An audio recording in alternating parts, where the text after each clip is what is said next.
যে তুলনামূলকভাবে কম থাকতো। আমার এক টিচার ছিলেন প্রফেসর সৈয়দ মোদাস্সের আলী।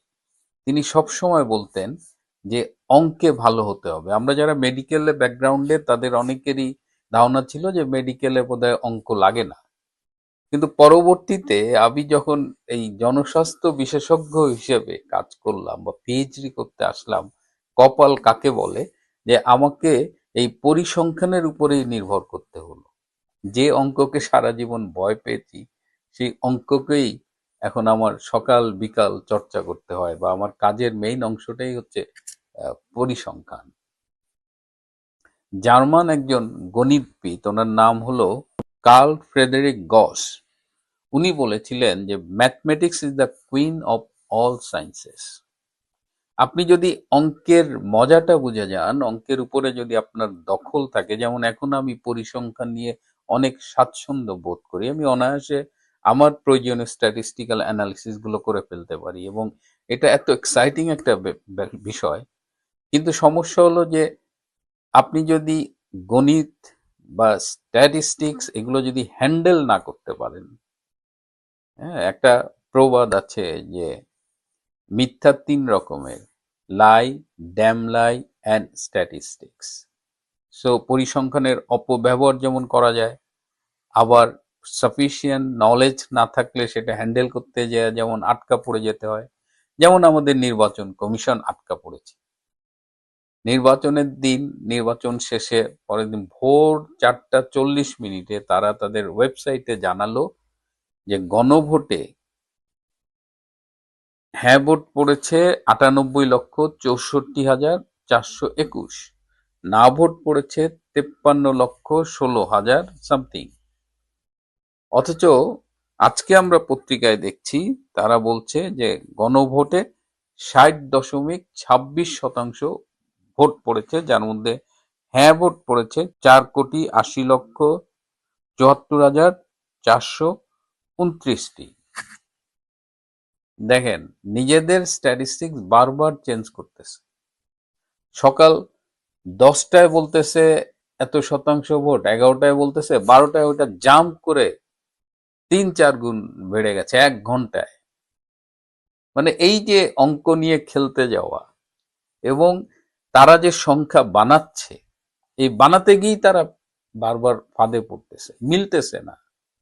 2 আর 2 যে 4 হয়, কিন্তু কখনো সেটা 3.5 হচ্ছে, কখনো 4.5 হচ্ছে। মানে একটা জিনিস আপনি বানাচ্ছেন এবং সেই বানাতে গিয়ে আপনি লেজে গবরে করে ফেলছেন।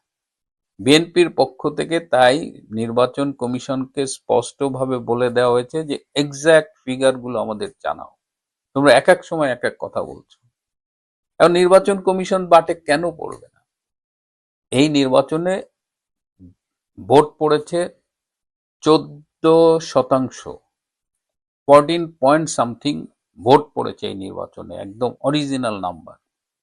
সেইটাকে এখন সে দেখাচ্ছে যে 59% ভোট পড়েছে। এখন গণভোট একরকম, আবার সংসদীয় আসনের ভোট একরকম পড়েছে, সবকিছু সেটাও আবার মিলছিল না। তো এখন তারা এই এক একটা নাম্বার দিচ্ছে, তখন বলছে হ্যাঁ করছো কি, ভুল হয়েছে, তখন আবার ওইটারে ঠিক করতেছে। সংশোধিত সংশোধিত সংশোধিত করতে যায় তাদের থোলের বিড়াল ফাঁস হয়ে গেছে।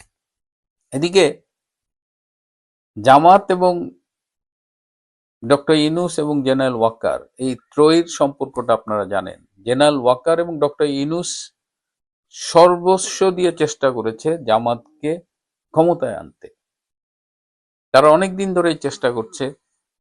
ট্রেসি অ্যান্ড জ্যাকবসন যখন আমেরিকান দূতাবাসের ভারপ্রাপ্ত রাষ্ট্রদূত ছিলেন, চার্জ দ্য অ্যাফেয়ার্স ছিলেন, তিনিও চেষ্টা করেছেন জামাতকে কিভাবে ক্ষমতায় আনা যায়। কিন্তু ব্রিটিশ রাষ্ট্রদূত বাংলাদেশে সারা কুক যখন দিল্লিতে যে ব্যর্থ হয়ে ফিরে এলেন, তিনি দিল্লির মোদী সরকারের কারোর সাথে যখন দেখা করতে পারলেন না, জামাতের পক্ষে ওকালতি করতে গিয়েছিলেন, তিনি ফিরে আসার পর থেকেই কিন্তু ইউনূস ওয়াকার শিবিরে একটা আতঙ্ক শুরু হয়ে যায়, এবং তারা তখন বুঝতে পারে যে জামাতকে ক্ষমতায় নাও আনতে পারে।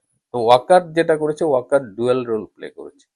তারেক রহমানের সাথেও সে মেনটেন করেছে, আবার তার জামাত তো তার বুকের ভেতরে।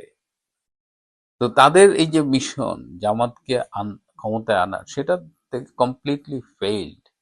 এবং আর্মির মধ্যে সিনিয়র আর্মি অফিসারদের মধ্যে একটা ফিলিংস কাজ করেছে যে যে কোনো অবস্থায় হোক তারা জামাতকে ক্ষমতায় আসতে দেবে না। এবং তারা শেষ দিকে ডিজিএফ এর সহায়তায় তারা কিন্তু সারা দেশে কিছু কাজ করেছে এবং সেটা ওয়াকারকে বাইপাস করেই। আপনারা খেয়াল করবেন তারা কিছু সিদ্ধান্ত নিয়েছিল যে জামাত, তারা জানতো যে জামাত টাকা ছড়াবে, আগের রাতে ম্যানিপুলেট করবে, ব্যালট পেপার এক্সট্রা নিচে সেগুলো সিল মারবে, প্রিজাইডিং অফিসারদের কেনা বেচা চলবে। তো আর্মিকে কিন্তু স্পষ্ট বলা ছিল জামাত ফিল্ড লেভেলে যে আকামগুলো করবে প্রত্যেকটা ধরার। এবং আপনারা খেয়াল করে দেখেন নির্বাচনের 1-2 দিন আগে থেকে বিএনপির ক্যান্ডিডেট বা লোক যদি ধরা পড়ে 2 জন, জামাতের ধরা পড়ছে 8 জন। এইভাবে মোস্টলি জামাতকে টার্গেট করে তারা সারা বাংলাদেশে, যেমন সৈয়দপুরে ধরা পড়লো ঠাকুরগাঁয়ের জামাতের আমির। তো এরকম করে দেখবেন যে জামাতের সংশ্লিষ্ট লোকজনকে আর্মি বেশি অ্যারেস্ট করেছে। ইট ওয়াজ প্রি প্ল্যান্ড, একটা স্পেশাল ইন্টেনশন নিয়ে। যদিও আর্মির খুব ক্ষুদ্র একটা অংশ, যেমন বারবার বলেছি রংপুর এবং যশোরের জিওসি, তারা জামাতের জন্য কাজ করেছে এবং রংপুরের রেজাল্ট দেখলে আপনি বুঝতে পারবেন এটা কতখানি ইম্প্যাক্ট ফেলেছে। যাই হোক, আর্মির এই সিনিয়র গ্রুপটা তারা জামাতকে ক্ষমতায় আসতে দেয়নি। এখন ইনুস তো পড়ছে বাটে। ইনুস একটা জিনিস চেয়েছে, সেটা হয়নি। এবং সত্যি কথা বলতে কি এই মুহূর্তে ইনুসের আর পরিস্থিতির উপরে কোনো নিয়ন্ত্রণ নাই, সে ব্যর্থ। আজকে বাংলাদেশ থেকে 4 জন এক্সিস্টিং সচিব বিদেশ সফরে গেছে। বাংলাদেশ বিমানের সকালের ফ্লাইট সাধারণত 8টার দিকে সিঙ্গাপুরে যায়। আগামীকাল 14ই ফেব্রুয়ারি এবং পরের দিন 15ই ফেব্রুয়ারি 2 দিন বাংলাদেশ বিমান 2টা স্পেশাল ফ্লাইট সিঙ্গাপুরে চালু করেছে দুপুর 12টার দিকে। এই 2টা ফ্লাইটের আবার অধিকাংশ টিকিটই 2 দিন আগে সোল্ড আউট ছিল প্রায়। আমাকে একজন ট্রাভেল এজেন্সির মালিক ফোন করে জানিয়েছিলেন হঠাৎ করে এই 2টা এক্সট্রা বিমান কেন সিঙ্গাপুরে দেওয়া হলো। বেশ কিছু উপদেষ্টার পরিবার কিন্তু দেশে নাই। বিএনপি বলছে 15 তারিখের মধ্যে তারা সরকার গঠন করবে।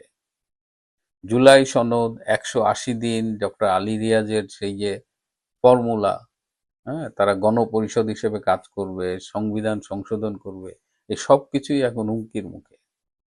বরং হ্যাঁ ভোট না ভোট নিয়ে বিএনপি নিজেরাই প্রশ্ন তুলছে এবং নির্বাচন কমিশনের কাছে এক্সাক্ট ফিগার নাম্বার তারা চেয়েছে। তো এই অবস্থায় আরো রাজনীতির অনেক অনেক কিছু হবে।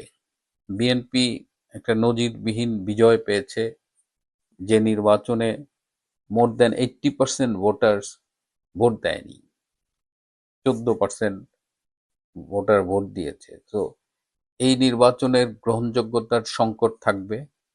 তারপরেও তারেক রহমান, তাকে ভারতের প্রধানমন্ত্রী মোদি অভিনন্দন জানিয়েছেন, যে কথাটি বাজারে